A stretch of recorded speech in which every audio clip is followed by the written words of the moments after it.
Welcome. You've probably heard that when people die, everything stops. That death is the end, a deep sleep where nothing matters anymore. We're told that good people go to heaven and bad people go to hell. That's the story passed down through generations. But what if that story isn't true? What if death isn't the end at all, but just the beginning of something different, something even more active? Some believe that when people die, their souls are at peace, doing nothing. But others, like the famous trance psychic Edgar Cayce, believe the opposite. He suggested that after death, the soul doesn't rest. It grows. It thinks, learns, heals, and even helps guide the living. According to Cayce, the afterlife is not a still, silent place. It's full of movement, choice, and purpose. A place where life continues, just on another level. Cayce's ideas challenge everything we've been taught about death. And if he's right, then much of what we believe about the afterlife may have been designed to keep us afraid and obedient.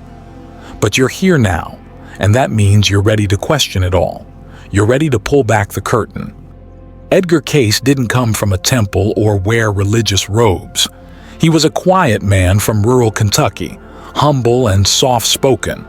But when he laid down and entered a trance, he delivered messages that shook the foundations of spiritual belief. People called him the sleeping prophet. Yet what he shared was far from a dream. It was detailed, intelligent, and incredibly vivid. He said that when we die, we don't fall into a long sleep or face eternal torture. Instead, we enter the astral plane, a place of energy, reflection, and growth. It's not filled with clouds or fire, but with insight and self-discovery. It's similar to Earth in some ways, but without physical distractions. Not a waiting room, not a fantasy, but a real place where souls continue evolving. In the astral world, souls don't just drift around aimlessly. They actively process their life experiences. They reflect deeply, not to be punished or praised, but to understand. Cayce described this as a kind of review where you see how your actions affect others. Not because someone lectures you or passes judgment, but because you experience the truth for yourself. That kind of learning is powerful. It's not about guilt. It's about awareness. Some souls, according to Cayce, move forward quickly. Others stay behind, not because they're being punished, but because they're not ready. They might still feel connected to someone they love, a place they cherished, or regrets they haven't. Edgar Cayce's. In fact, some don't even know they've died. That's how close this realm is to our own reality. It's right next to it, hidden in plain sight. And here's where it gets even more intriguing. Cayce said that some of these spirits try to reach out to the living, not to scare us, but to help, to guide, to bring closure. Maybe you felt that, something you couldn't explain, a presence, a dream, a message. According to Cayce, those moments are real. But this also raises a hard truth. If Cayce was right, and his thousands of recorded readings give us reason to consider it, then we've been misled about what death really is. Religion, education, culture. They've all painted a very narrow, sometimes fear-filled picture of the afterlife. We've been told to stop asking questions, to accept that death is the end. But believing that makes it easier for others to control us. If we think nothing happens next, we stop caring about what we do now. Cayce's view changes all that. If the soul continues growing after death, then every choice you make here matters. Every decision echoes. Every relationship holds weight.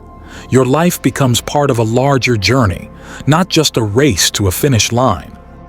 And there's more, much more. Cayce spoke about souls who resist growth, about soul groups that evolve together, and about paths that were never meant to be public. Some of his ideas were so bold, so explosive, that we only explore them through our free newsletter, Insights Academy. When you join, you also get immediate access to the classic spiritual guide, The Kybalion. You'll find the link to join in the description. For Cayce, The afterlife wasn't a reward or a punishment. It was a continuation, a classroom where the soul learns from the earthly life it just lived and prepares for what's next. No final judgment from a throne in the clouds. No eternal fire. Just the soul, growing, thinking, and choosing what comes next. And maybe, just maybe, that's more beautiful and empowering than any story we've been told. Edgar Cayce's readings were more serious and less theatrical. He described a mirror, not a court, a review, not a verdict. The soul isn't rewarded or punished. It can view itself through pure, unadulterated reality, not religious eyes. Cayce says this assessment occurs immediately after the soul enters the astral level. Not coerced, not ceremonial. It's natural.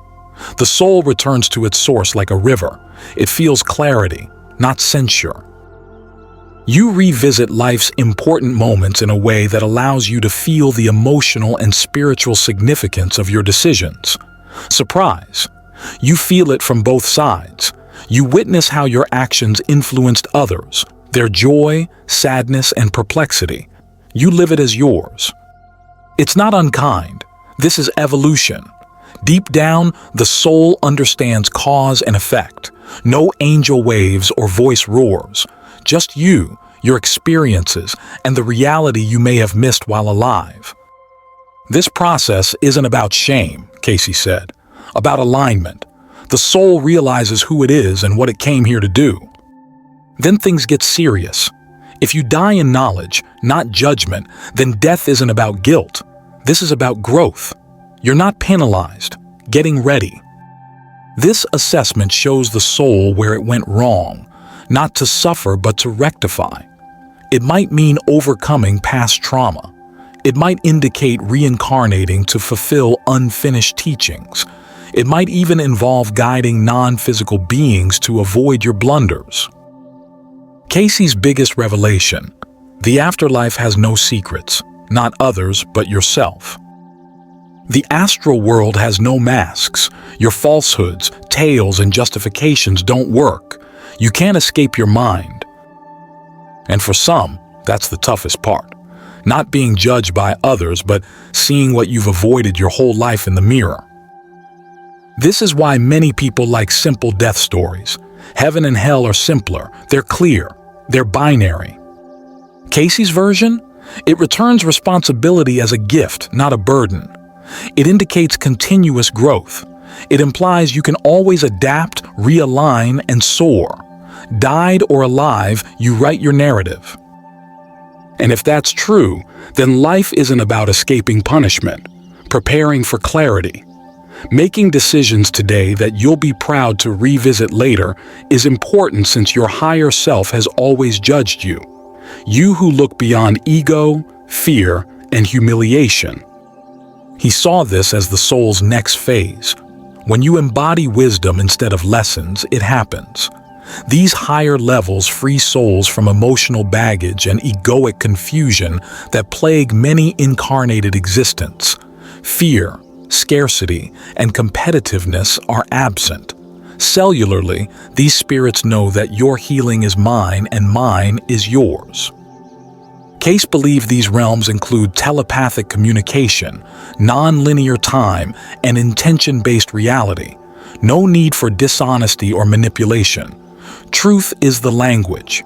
Souls move together with a higher goal. Here's the element that changes everything about spiritual growth. Development continues. Souls expand even in the highest realms, but the focus shifts. They do cosmic service, not healing or learning from contrast, according to Cayce. That might entail mentoring younger souls through tough transitions, leading planetary shifts from behind the veil, or creating new realms. Not all souls are at peace. The peaceful ones move with clarity and intent. This thought is profound because it transforms how we view our life purpose. We share a road if these higher creatures were previously confused, hurt, and searching. It indicates enlightenment isn't exclusive, building decisions by choice, lifetime by lifetime. Those who currently function on higher planes may have stood where you are, wondering if this has purpose.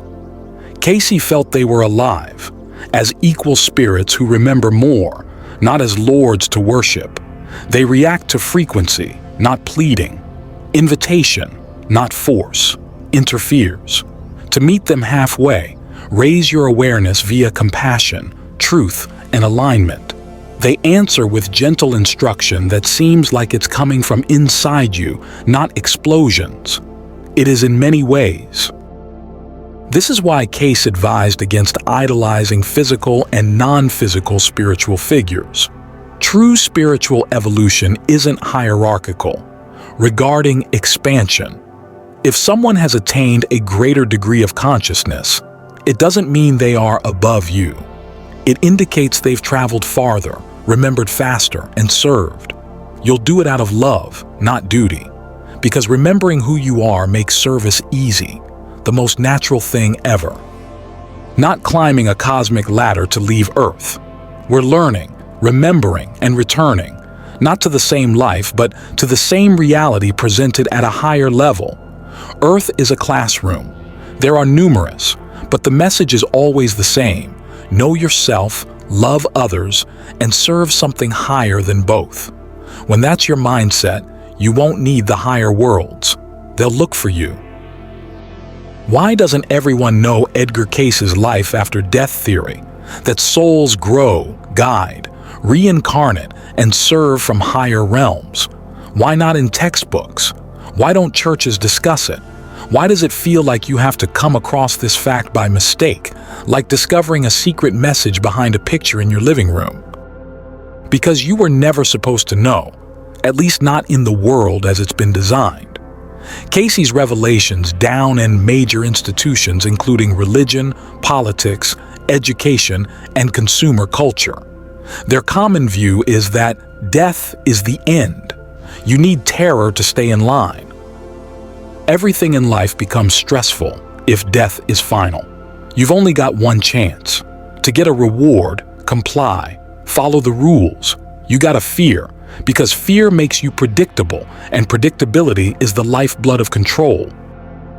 When you know death is not the end and the soul is immortal, active and evolving, everything changes.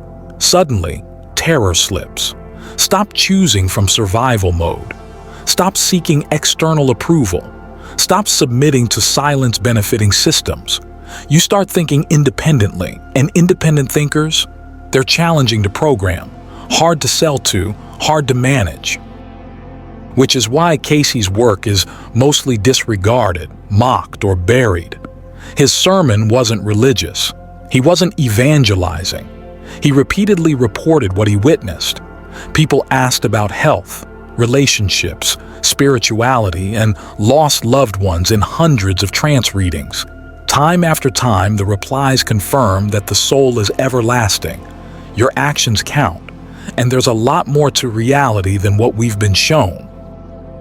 Truth like this doesn't sell, not tweetable, doesn't keep folks desperate. The world distracts you with noise instead of educating. Think about it. From birth, you're bombarded with messages about money, fame, power, and beauty. In a game you never consented to, you're encouraged to win and ascend. You're told to dread and want. There's a low drumbeat. This is all you have. One life, one opportunity. Do not screw up. Have you ever stopped to wonder what chasing illusions really does to you? It doesn't bring you closer to truth or fulfillment. It only breeds anxiety. It keeps you small, boxed into an identity that was never yours to begin with. You run in circles, believing the next achievement, the next validation, the next approval will finally bring peace, but it never does, because it can't. And then one day, something shifts. The illusion cracks. You begin to see through it. You discover that this life is not your first, and it won't be your last. You realize that those who seem new to you, those you haven't even met yet, might be souls you've known forever, walking silently by your side from beyond the veil.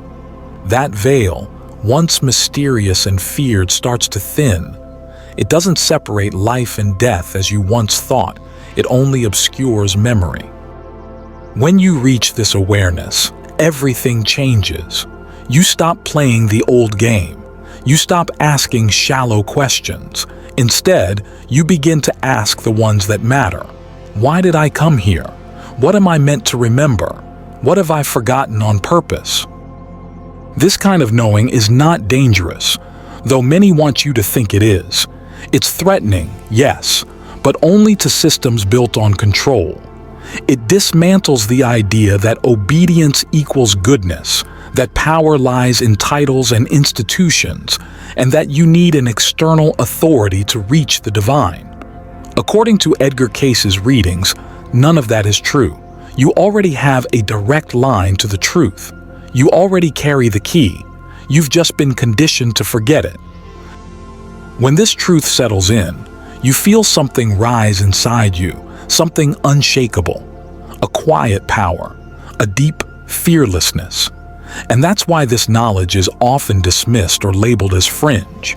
Not because it's false, but because it disrupts the very foundation of systems designed to keep you uncertain and small.